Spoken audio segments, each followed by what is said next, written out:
मंगलम दिशतु मे सरस्वती। मंगलम दिशतु मे माहेश्वरी। मंगलम दिशतु मे सदाशिव। मंगलम दिशतु मे सदाशिव।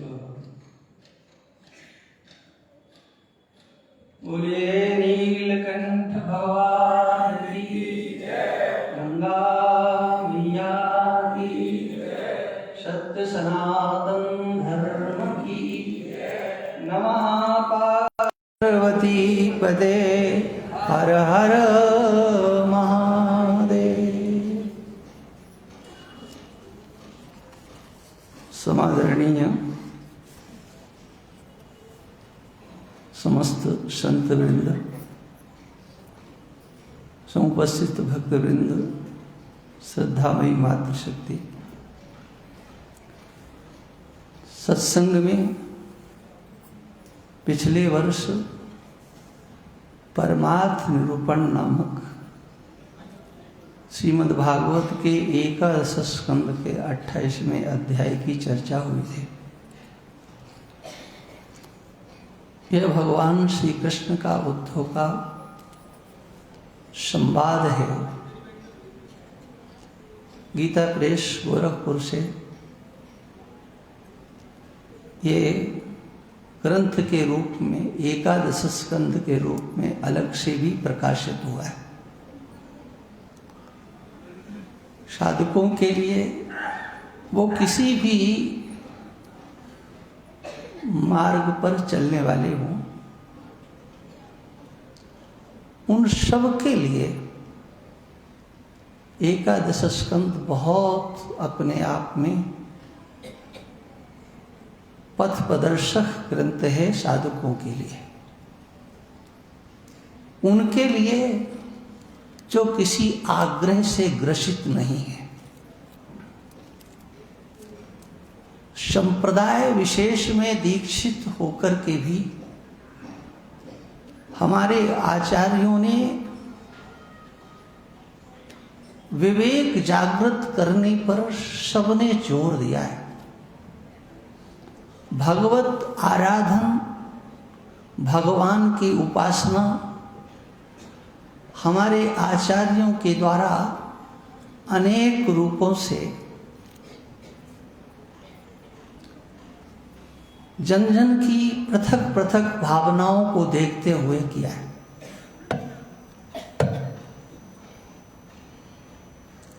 उपासना के क्षेत्र में हमारे जो आचार्य हैं, जो भगवत विग्रह की अर्चना पूजा कैसे करना है, उसमें हमारे प्रधानतया 3 आचार्य हैं प्रधान रीति से।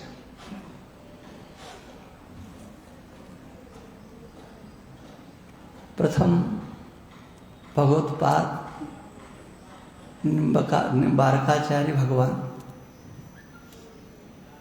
दूसरे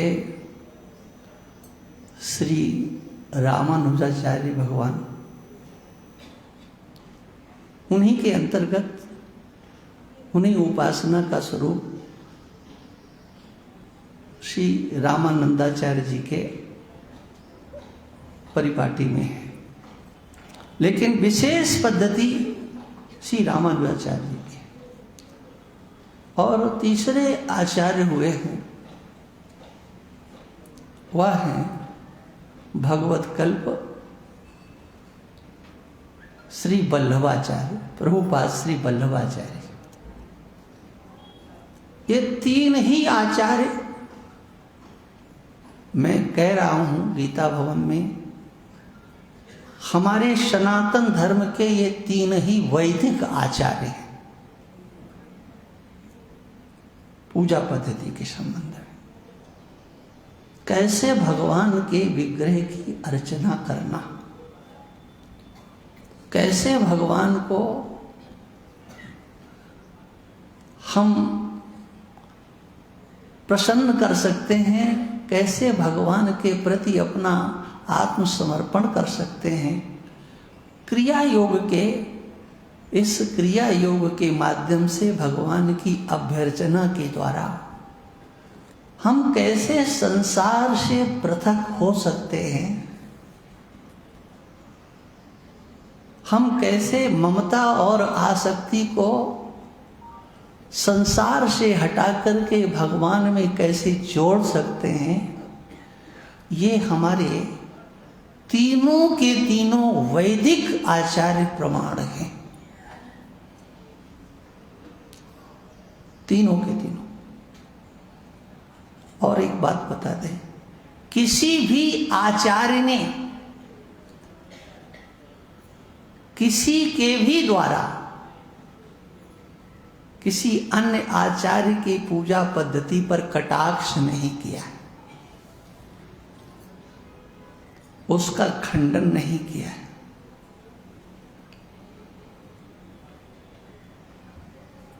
भगवतपाद शंकराचार्य तो सबके साथ है, वो उसमें कहीं किंचित मात्र भी इधर से उधर नहीं होते हैं। आप जहां हो उसमें आप निष्ठा बना करके रखो।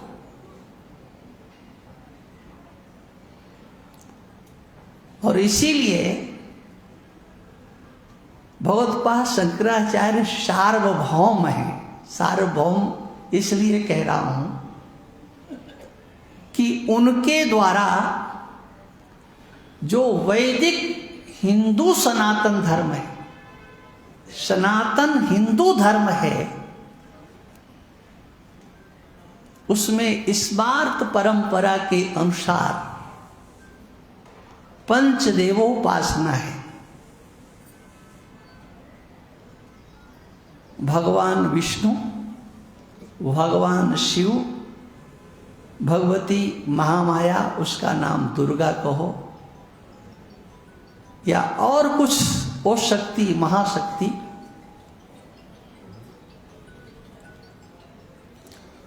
गणेश भगवान और सूर्य भगवान, ये पंचदेवोपासना वैदिक सनातन हिंदू धर्म में, या यूं कहो सनातनी हिंदुओं के यहां, हिंदुओं के यहां नहीं, सनातनी हिंदुओं के यहां पर ये वैदिक परंपरा पंचदेवोपासना की, ये सनातन धर्म की धरोहर है। और इस पंचदेवोपासना में हमारे पूरे देश के प्रत्येक प्रांत के सनातनी हिंदुओं का प्रतिनिधित्व हो जाता है। कोई गणेश भगवान को आगे करके, कोई सूर्य भगवान को आगे करके माने प्रथम मान करके, कोई शक्ति को, कोई विष्णु भगवान को, कोई शिव भगवान को प्रथम मान करके हमारा पूरा सनातन जो हिंदू धर्म है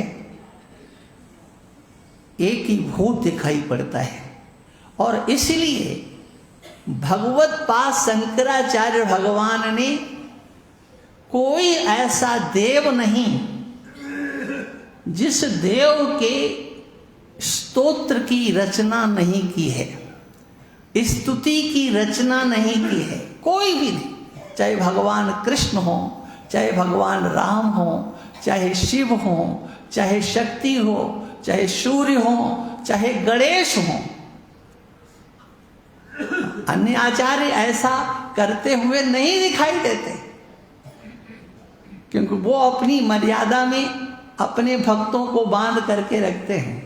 लेकिन शंकराचार्य भगवान तो सार्वभौम है ना, उनके लिए भगवान सब एक जैसे हैं। किंतु मैं पूजा पद्धति की बात करता हूं। प्रमाणिक पूजा पद्धति इन 3 आचार्यों की है। 3 आचार्यों कैसे भगवान की आराधना उपासना करना है। आप इस संप्रदाय में जो दीक्षित हैं उनसे, आज की परंपरा की बात, आज जो माहौल बिगड़ रहा है भगवान की भक्ति के नाम पर, प्रेम के नाम पर, गली गली में, माफ करना आप सब लोग, हाथ जोड़ के कह रहा हूं, माफ करना, गली गली में लिए लिए भगवान को डोला जाता है। गली गली में भगवान साथ में है, गोलगप्पे खा रहे हैं। हाँ, वो गंदी नालियों की गंध भगवान को, हाँ, क्योंकि स्वयं तो मास्क लगा देते, उन गलियों से लेकर के चलते हैं। एक प्रदर्शन, ये हमारे वैदिक सनातन धर्म का पाखंड है, घोर पाखंड है। इससे बड़ा और कोई पाखंड नहीं हो सकता है। इसे आप लोग समझने की चेष्टा करो। मेरे भगवान को आपने खिलवाड़ बना ली, खिलौना बना दिया। हाँ, बच्चों के जिन गाड़ियों में टहलाया जाता, अब वो गोद में लेकर के कहां तक चले।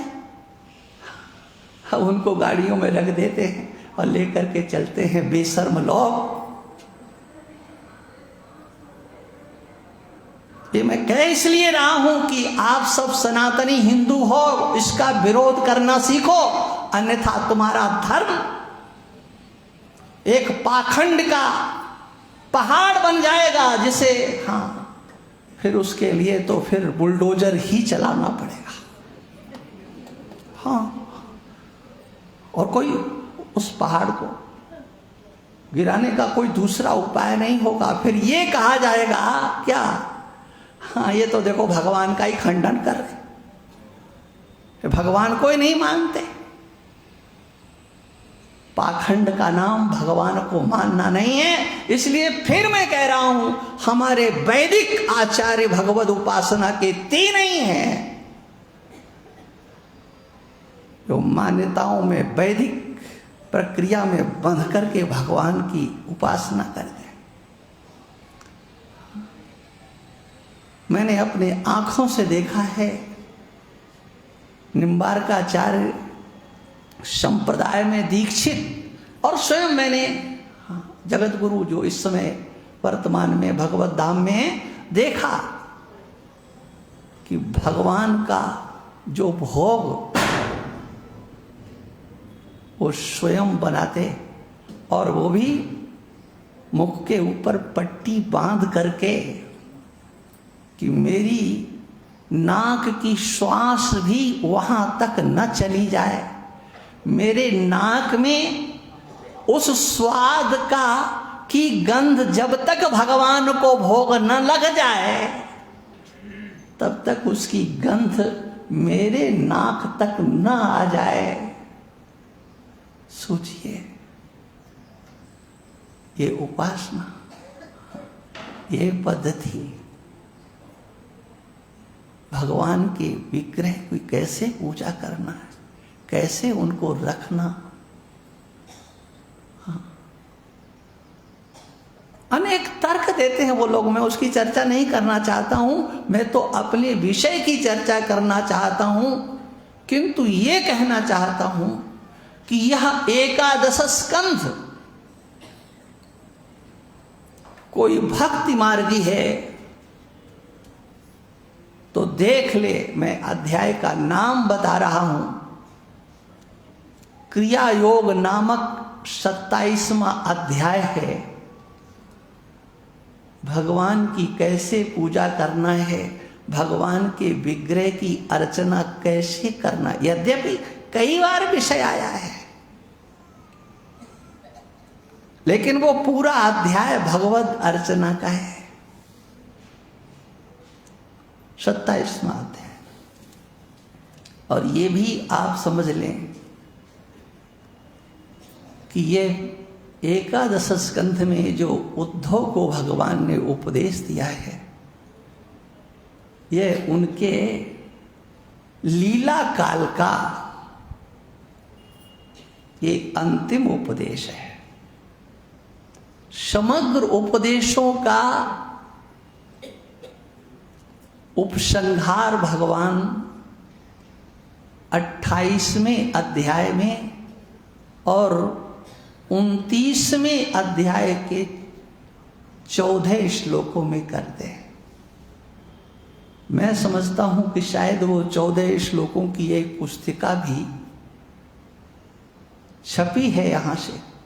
पूज्यपाद प्रातः श्रवणीय स्वनाम धन्य ब्रह्मलीन महाराज श्री स्वामी राम सुखदास जी महाराज ने शायद उसको छपवाया है। या तो पूरे 14 श्लोक हैं या उसमें से कुछ श्लोक हैं। मेरे सामने एक बार वो पुस्तिका आई थी, बहुत छोटी सी, लेकिन उससे पहले ये 28वां अध्याय परमार्थ निरूपण का है।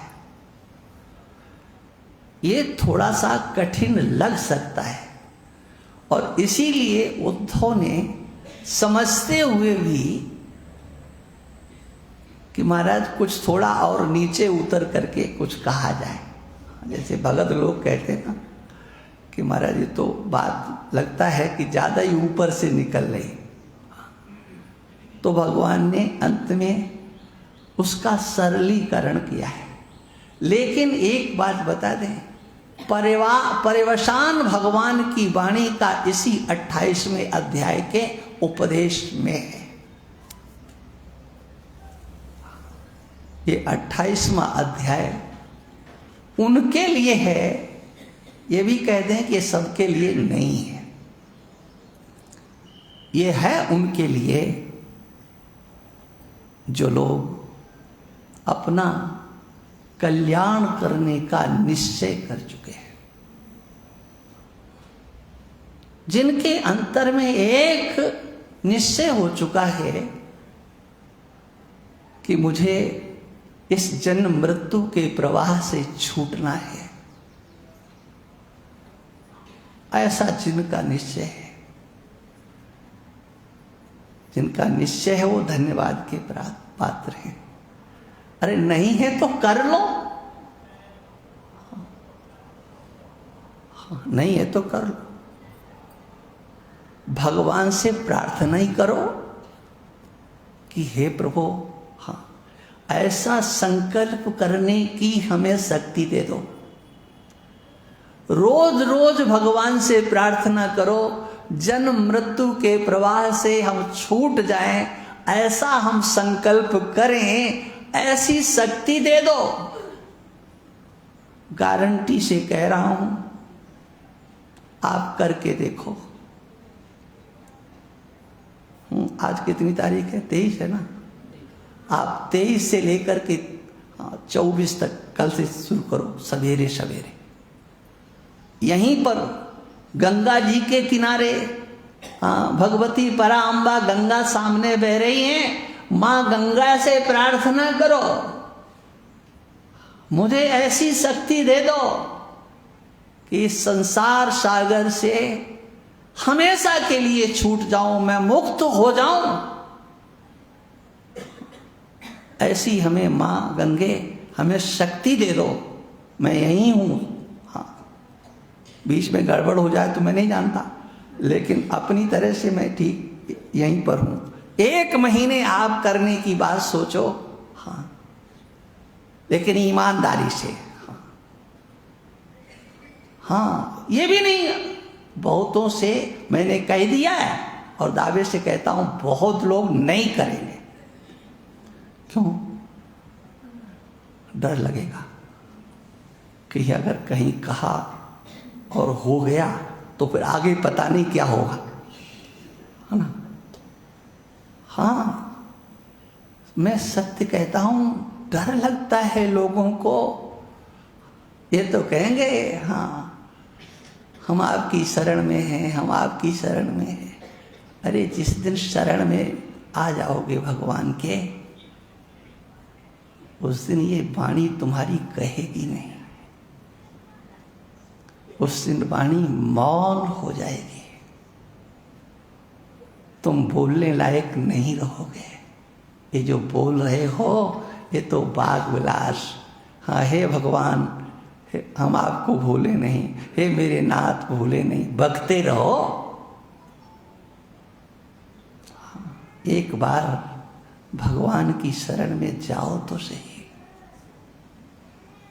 कहने की जरूरत कहाँ है? अरे कहने की जरूरत की बात छोड़ दो, कुछ करने की भी जरूरत नहीं है। ये मैं गीता भवन में बोल रहा हूं, ये ग्रंथ पवित्र ग्रंथ सामने है और परमात्मा साक्षी है, करने की भी कुछ जरूरत नहीं है। हाँ, यदि तुम भगवान की शरण में चले गए हो तो कहने की तो बात छोड़ दो, कुछ करने की जरूरत नहीं है। और जब तक तुम कुछ कर रहे हो तब तक भगवान की शरण में नहीं हो। हाँ, ईश्वर की शरण में तब तक नहीं हो। तुम्हें भरोसा है अपनी क्रिया पर, अपने साधन पर, इससे कुछ होगा। और जब तक अन्य का आश्रय लिए हो तब तक तुम भगवान की शरण कैसे हो? तुम्हें तो भरोसा अपनी साधन पर है, अपनी साधना पर है। मैं ध्रुव सत्य बोल रहा हूं।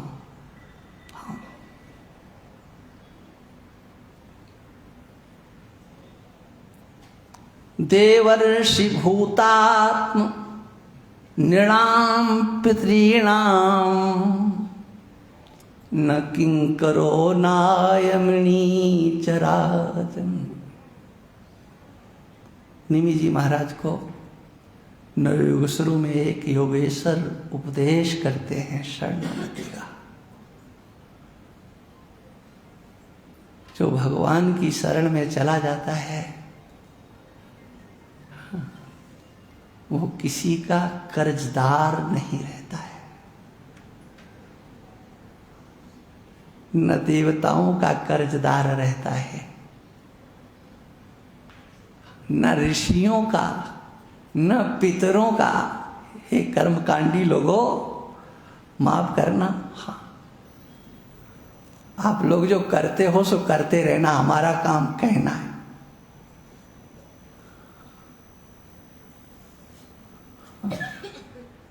भगवान की शरण में जाने वाला न देवों का ऋणी होता है, न ऋषियों का ऋणी होता है, न पितरों का ऋणी होता है, न भूतों का ऋणी होता है, किसी का ऋणी होता ही नहीं है। और वो किसी का सेवक भी नहीं होता, न किंकरो।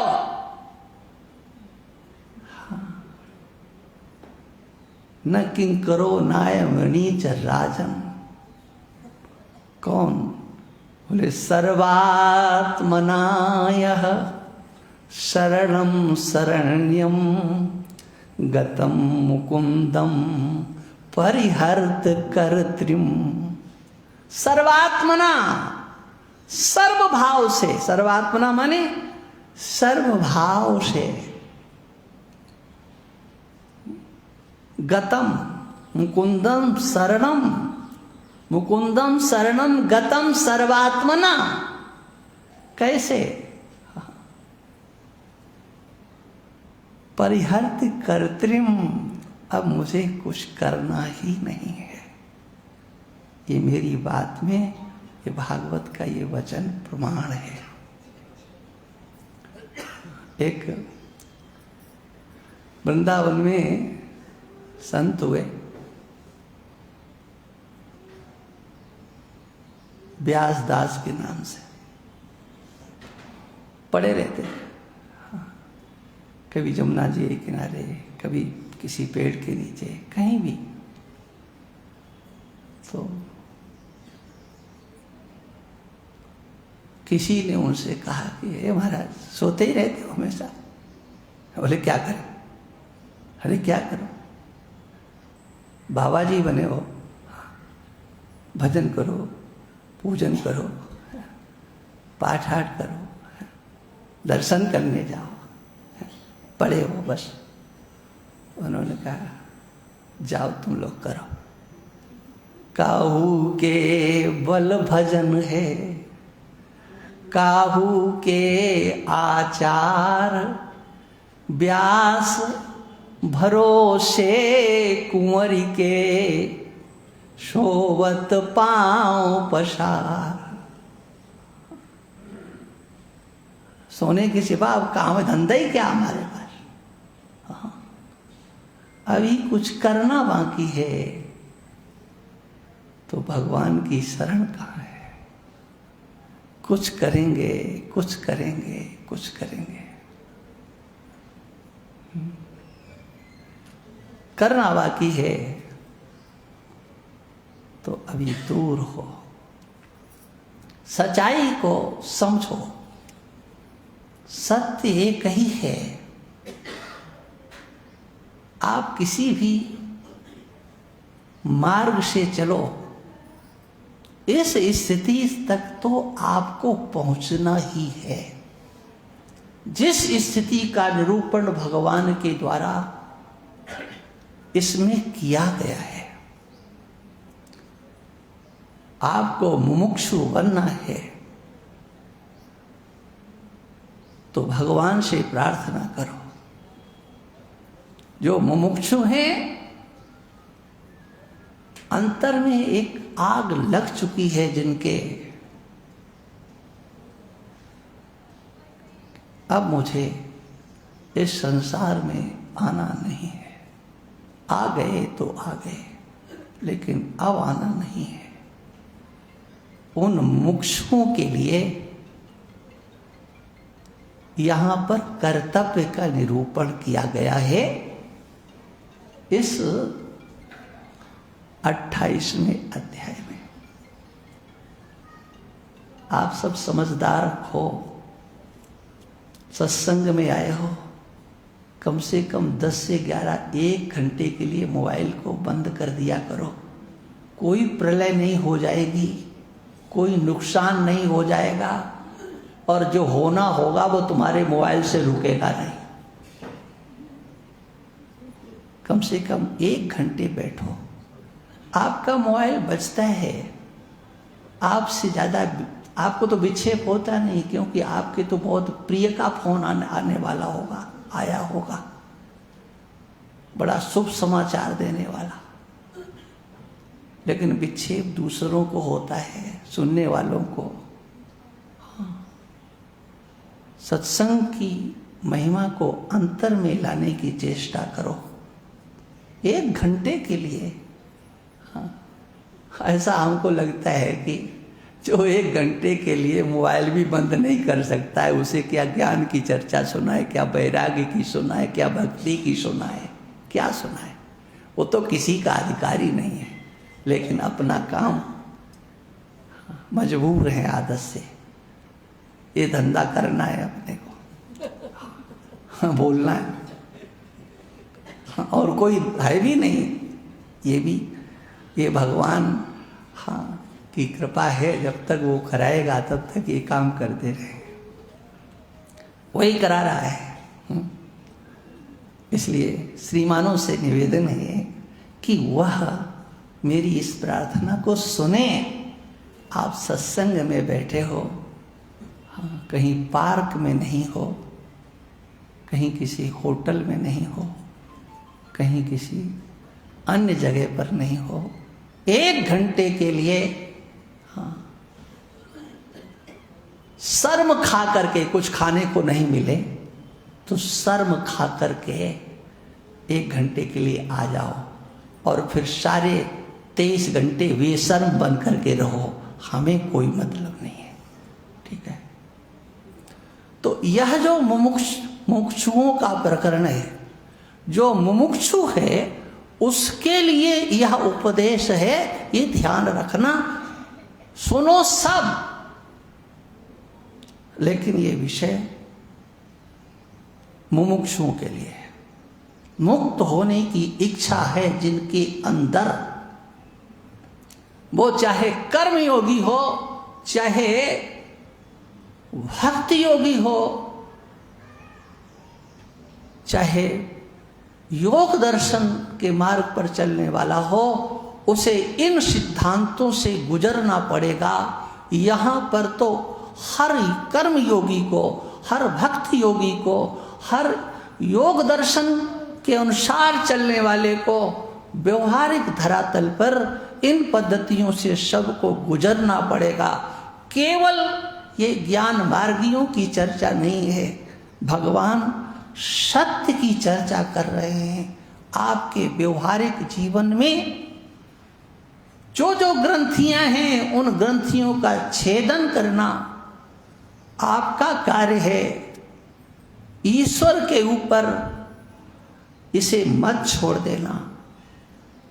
और दुर्भाग्य यही है क्या कि संसार के लोग कोई भी काम भगवान के ऊपर नहीं छोड़ते, उसमें आकंठ डूब करके खून को पसीना बना देते हैं, कहीं भगवान को बीच में नहीं लाते हैं। लेकिन जब परमार्थ के मार्ग पर चलने की बात आती है, अध्यात्म के मार्ग पर चलने की बात आती है, कोई संत, कोई आचार्य कहता है तो कहते हैं भगवान जैसा चाहेगा सोई तो होगा। इस परमार्थ के रास्ते पर जरूर हम ईश्वर को खड़ा करते हैं और अंत में दोष उसी को देते, महाराज जो भगवान ने चाहा सोई तो हुआ।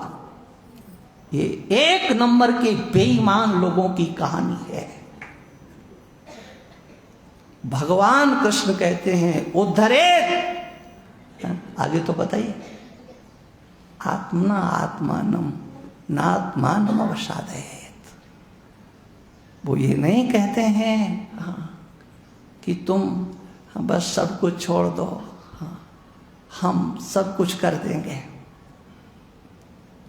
ध्यान रखना कहीं वो श्लोक खुरापात पैदा कर रहा हो, सर्वधर्मान परित्यज्य। हाँ, ये तो श्री शासन है। एड़ी का पसीना चोटी पर चढ़ा देना, ये सर्वधर्मान परित्यज्य को अपने जीवन में उतारना है। चोटी का पसीना तो एड़ी तक आप रोज ले जाते हो, लेकिन सर्वधर्मान परित्यज्य इसको जीवन में उतारने के लिए जब खड़े हो जाओगे तो लगेगा कि इससे बड़ी और कठिन कोई साधना नहीं है। इसीलिए भगवान कहते हैं पुरुषार्थ करो, उद्धरेत आत्मना आत्मानम नात्मानम अवसादयेत। अपने आप को गड्ढे में डालने की कोशिश मत करो, अपना पतन आप स्वयं मत करो, अपने उद्धार करने की चेष्टा करो। यह परमार्थ निरूपण नामक जो अध्याय है यही बता रहा है। पिछले वर्ष मात्र 5 श्लोकों की शायद चर्चा हुई थी, 6वां श्लोक प्रारंभ किया था। प्रथम श्लोक में एक व्यवहारिक चर्चा भगवान करते हैं, तुम दूसरों की ओर देखना बंद कर दो। कोई अच्छा है या बुरा, क्या कर रहा है। अभी मैं विशुद्ध परमार्थ की चर्चा करने जा रहा हूं। कोई अच्छा है या बुरा, तुम उसकी ओर मत देखो। दूसरे के अच्छे होने से तुम अच्छे नहीं बनोगे। दूसरे के बुरा देख करके तुम अपने अंतर में बुराइयां ले आओगे। न किसी के अच्छे या बुरे दोनों प्रकार के कर्मों की चर्चा करो, न किसी के अच्छे या बुरे स्वभाव की चर्चा करो,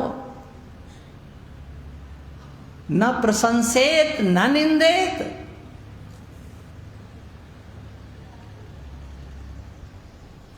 प्रशंसा और निंदा से ऊपर उठ जाओ, निंदा और स्तुति से ऊपर उठ जाओ।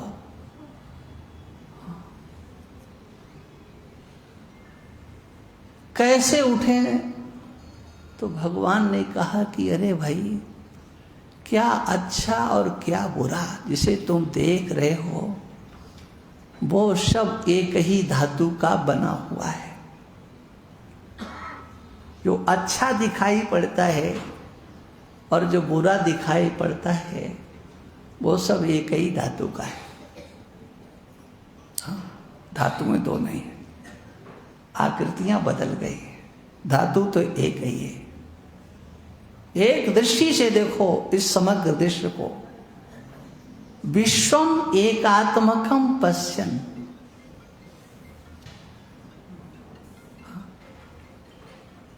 विश्वम एकात्मकम पश्यन्, विश्व को एक दृष्टि से देखो। इस विश्व में दो चीजें दिखाई पड़ती हैं, एक वह है जो जड़ है, एक वह है जो चेतन है। जड़ता सांख्य की दृष्टि से प्रकृति का स्वरूप है और जो चैतन्य है, आत्मा है, वह परमेश्वर का स्वरूप है। समस्त दृश्य रूप जो दिखाई पड़ता है, इदम इदम करके जो भाषित होता है, वो सब प्रकृति का कार्य है। और जो हमारे किसी भी इंद्रिय का विषय नहीं बनता है, नहीं दिखाई पड़ता है, वह परमात्मा, वह पुरुष, वो एक ही है। इसलिए अच्छा और बुरा आप कहना बंद करो। बोले महाराज आदत पड़ गई है, क्या करें? आदत में कुछ लोगों का स्वभाव बन जाता है, बिना कुछ बोले नहीं रह सकते हैं। तो भगवान कहते हैं तुम बर्बाद हो जाओगे। ये मैं नहीं बोलता, अपने लक्ष्य से तुम भटक जाओगे। लक्ष्य क्या है? इस जन्म मृत्यु के प्रवाह से हम निकल जाएं, ये आपका लक्ष्य है। यही आपका स्वार्थ है। लोग कहते हैं संसार के लोग स्वार्थी हैं। स्वार्थी। और हम कहते हैं जो स्वार्थी बन जाए उसे हम साष्टांग प्रणाम करेंगे। कोई बने तो स्वार्थी। संसार के लोग स्वार्थी नहीं बनते, कहते हैं कि सब स्वार्थी स्वार्थी। संसार के लोग वो परार्थी होते हैं, परार्थी। दूसरों के लिए मरने वाला संसारी होता है। हाँ, किसी से पूछ दो, हे कोटी किसके लिए बनाई? कोई हिम्मत करके नहीं कहेगा अपने लिए बनाई है।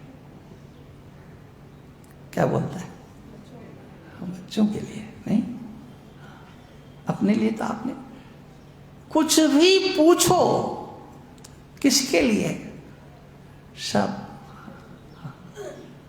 कोई सामाजिक लोग होते हैं, हाँ, समाज के लिए कर रहे हैं। कोई राष्ट्रवादी बोले हम राष्ट्र के लिए कर रहे हैं। अरे भले लोगों, तुम अपने लिए क्या कर रहे हो ये तो बताओ। तुम तो एक नंबर के परमार्थी हो, हाँ, परार्थी हो, दूसरों के लिए मरने वाले हो। हाँ, हम तो मर रहे हैं, उनके लिए मर रहे हैं, उस पर मर रहे हैं। हम मरते रहो, अपने के लिए, अपने लिए कब मरोगे। भगवान उनको कहते हैं कि तुम बर्बाद हो जाओगे अगर दूसरों के गुण और दोषों को देखने लगोगे। क्या होगा? अरे जिनके दोषों को देखोगे वो बाहर नहीं रहेगा, वो तुम्हारे हृदय में आकर के बैठ जाएगा। ईश्वर ढूंढने से नहीं मिलेगा। जिनके गुणों को देखोगे वो तुम्हारे अंतर में आकर के चिपक जाएगा। ईश्वर से तुम अलग हो जाओगे। इसलिए भगवान कहते हैं परस्वभाव कर्माणि यह प्रशंसेत निंदेत गर्हेत। परस्वभाव कर्माणि यह प्रशंसति निंदति स आसु भ्रश्यते। वो बहुत जल्दी उसका पतन हो जाएगा। भ्रश्यते माने उसका पतन हो जाएगा। किससे? स्वार्थात्, अपने अर्थ से, अपने प्रयोजन से उसका पतन हो जाएगा। क्यों? उसका अभिनिवेश तो हो गया है असत में। तो असत में जो रमण करने लगा है वह परमार्थ में कैसे रमण करेगा? फिर भगवान ने, देखो इनकी व्याख्या बहुत मैं कर चुका हूं, केवल संक्षेप से बता रहा हूं आगे के प्रसंग को लेकर के। आप जिसे अच्छा बुरा समझते हो वो कहां पे, कब तक है, इसकी स्थिति क्या है? देखो जागृत में ही आप ऐसा देख रहे हो। निद्रा अवस्था में जाने के बाद आपकी स्थिति क्या होती है? दो रूप बनते हैं, या तो गहरी नींद में चले जाता है या स्वप्न का दर्शन करने लगता है। और स्वप्न दर्शन में वो संसार नहीं रहता है जो जागृत का रहता है, बदल जाता है। और अगर कहीं गहरी नींद में चला गया तो न जागृत न स्वप्न। जिसमें तुम रमण करते हो उसकी तो कोई कीमत नहीं है। ये संसार का सुख दुख, मान अपमान, लाभ हानि, इसकी क्या गति है? किसी का कितना ही बड़ा अपमान हुआ हो, नींद आने पर बताओ उसे स्मरण रहता है। सम्मान हुआ हो, बहुत बड़ा पद मिल गया हो, नींद आने पर क्या उसे उस सम्मान का सुख वहां तक ले जाता है? नहीं जाता है। पुनः उसी बात को भगवान दोहरा रहे हैं। अरे क्या अच्छा और क्या बुरा, स्पष्ट भगवान कहते हैं किम भद्रम किम अभद्रम वा। ये द्वैत रूप संसार, इसमें बताओ कितना अच्छा है और कितना बुरा है। क्या अच्छा है और क्या बुरा है? परमार्थियों की बात हो रही है ना। न कुछ अच्छा है न कुछ बुरा है, वो सब झूठा है। भगवान कहते हैं वाचोदितम, वाणी से जो कहा जा रहा है वो सब झूठा है। तदनृतम,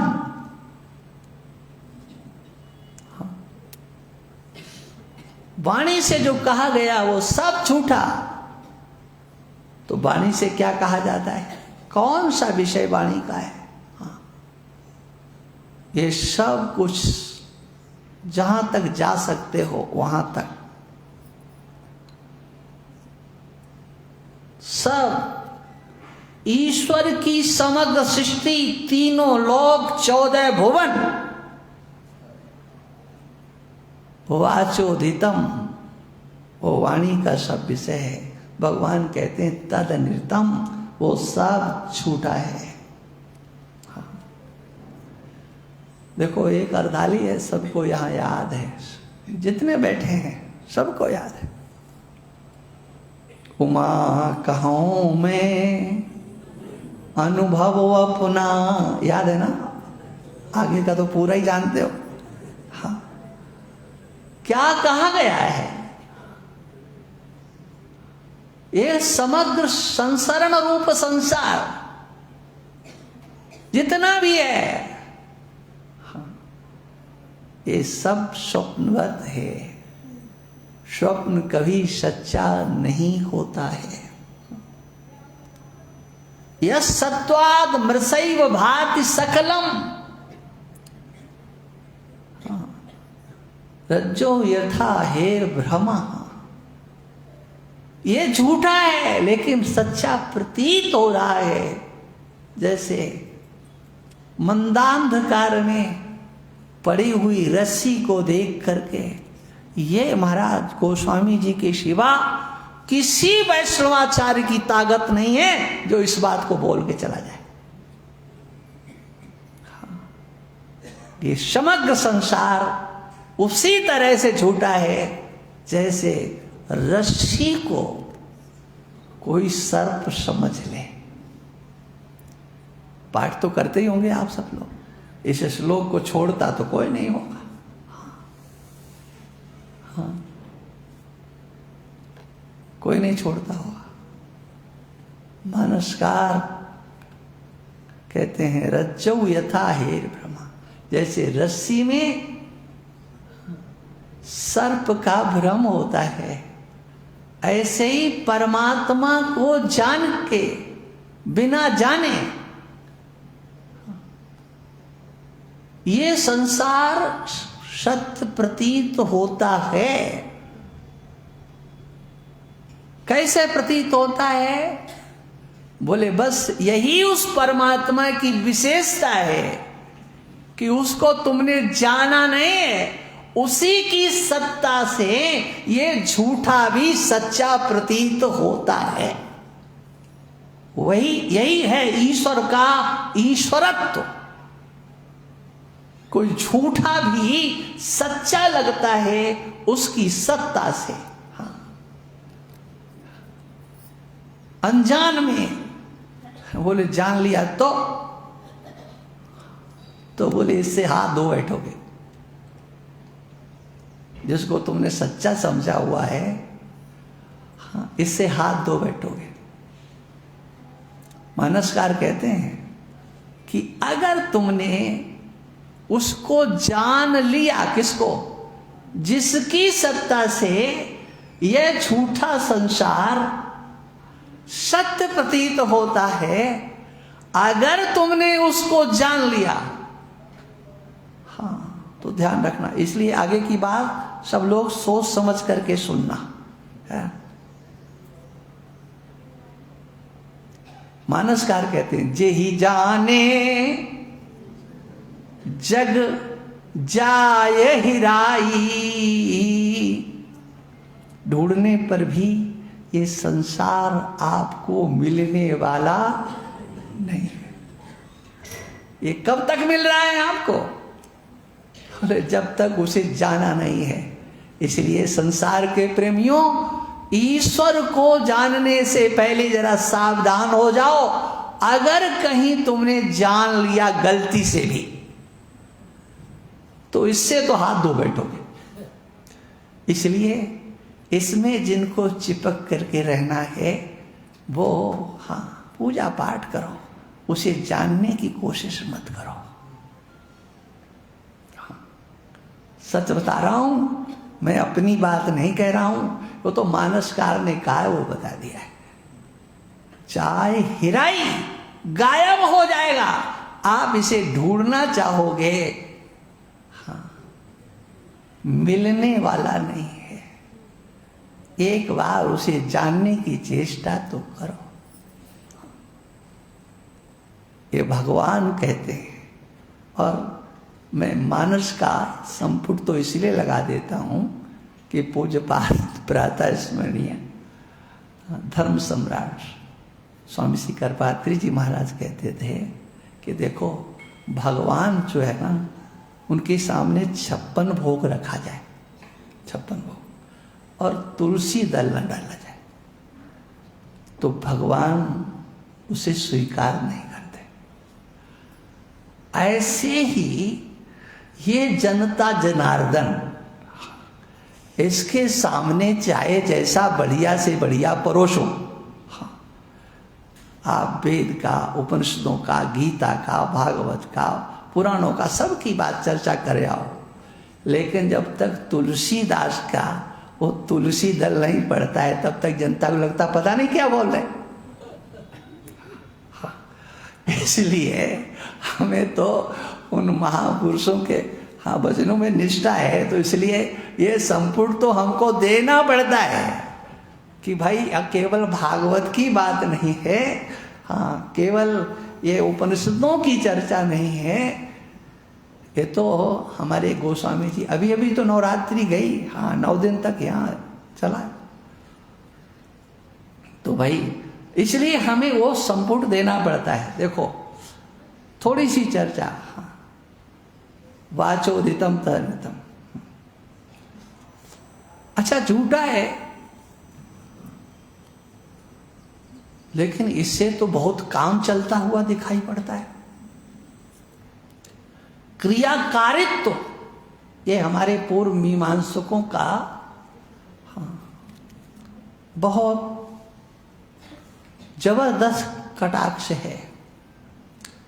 तुम झूठा कहने वाले ये बताओ, फिर ये व्यवहार कैसे चलता है? इसमें तो क्रियाकारित्व दिखाई पड़ता है।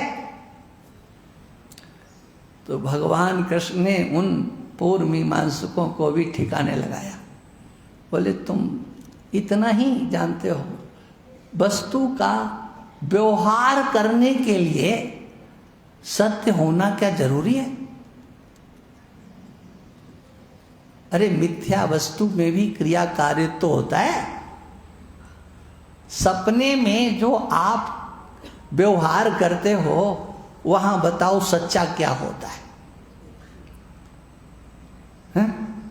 सब कुछ व्यवहार होता है कि नहीं? हाँ, काम, क्रोध, लोभ, मोह, झगड़ा, प्रेम, सब कुछ तो वहां होता है, लेकिन क्या कुछ होता है? नहीं होता है। हाँ, एक महात्मा पढ़ा रहे थे एक छात्र को। अब वो थोड़ा उद्दंड था, बताया था, तैयार नहीं किया। अब उन्होंने क्या किया कि उसको लेकर के उसके पीठ पर एक मुक्का मारा। अब वो मुक्का उसके पीठ पे कितना लगा, लेकिन उनकी छाती पर ही वो पड़ा, नींद टूट गई। हाँ, मुक्का भी स्वप्न में लोग खड़े हो जाते हैं, चलने लग जाते हैं, ललकारने लग जाता है। ये मैंने देखा है लोगों को ऐसी स्थिति में। हाँ, एक व्यक्ति स्वप्न में ही चल पड़ा और एक कुएं में जाकर गिर गया। स्वप्न में चल पड़ा, हाँ, और कुएं में गिर गया। जो क्रियाकारित्व है वो तो झूठे से भी दिखाई पड़ जाता है, लेकिन कहते नहीं, ये तो आप सपने की बात। तो भगवान कहते हैं, देखो, छाया से, प्रतिबिंब से भी व्यक्ति डर जाता है। प्रतिध्वनि में भी क्रियाकारित्व होता है। अनेक प्रकार से क्रिया कार्य तो मिथ्या वस्तु में भी दिखाई पड़ता है। इसलिए जितने भी ये शरीर चलते फिरते दिखाई पड़ते हैं, यह सब एक स्वप्न की तरह से सारा व्यवहार है। असत है लेकिन क्रियाकारित्व तो हो रहा है, असत से असत में व्यवहार हो रहा है, असत में असत का व्यवहार। कैसे? दृष्टांत एक याद रखना, जबरदस्त है। असत में झूठे का व्यवहार दृष्टांत है स्वप्न। वहां सच्चा कुछ नहीं होता है। आप अपने कमरे में सो रहे हो, लेकिन स्वप्न में देखा कि हम अपनी दुकान पर बैठे हुए हैं, अपनी फैक्ट्री में हैं और वहां लेन देन चल रहा है, सब काम आप कर रहे हो। तो बताओ सच्चा उस समय कौन है? जो चारपाई पर पड़ा हुआ है वह सच्चा है, या जो दुकान पर बैठा है वो सच्चा है? आप अपने को क्या मान रहे हो? दुकान पर बैठे वो या चारपाई पर पड़े? इस शरीर से आपकी आसक्ति हट गई, ममता हट गई, अहंता हट गई। हाँ, लेकिन अब कहां है? वो स्वप्न के, उसमें कहीं अच्छा हुआ, कुछ बुरा हुआ, जगे तब क्या कहते हो? सपना देखा था। कुछ किया था कि नहीं? ये लाखों के इधर उधर के कर दिए, हाँ, कुछ 1 नंबर का, कुछ 2 नंबर का, वो सब किया था कि नहीं किया था? हाँ, कुछ हेरा फेरी, हाँ, वो सब किया कि नहीं किया? कितने ईमानदारी से कहते नहीं नहीं वो तो सपना था। उस स्वप्न में तुम आकंठ डूबे थे, हर व्यवहार में तुम्हारा अहंकार आकंठ डूबा था, करने वाले थे, लेकिन नींद खुलते ही आप कहते हो सपना देखा था। बताओ उसमें कितनी ईमानदारी होती है? कितनी ईमानदारी से कहते हो कि सपना था, हमने कुछ नहीं किया। कितनी ईमानदारी, कितनी ईमानदारी बताओ? 100% ना, 100%। आप 100% अपने को उस स्वप्न काल में जो व्यवहार किया था, नींद टूटने पर आप अपने को अकर्ता मानते हो कि नहीं? ये कर्ता और भोक्ता आप तभी तक बने हो जब तक इस शरीर और संसार को तुमने सच्चा माना हुआ है। जिस दिन स्वप्न की तरह से ये सब समझ में आ जाएगा, उस दिन सारा व्यवहार तुम्हारे लिए वैसा ही होगा जैसे स्वप्न का है। अब आगे की चर्चा कल करें।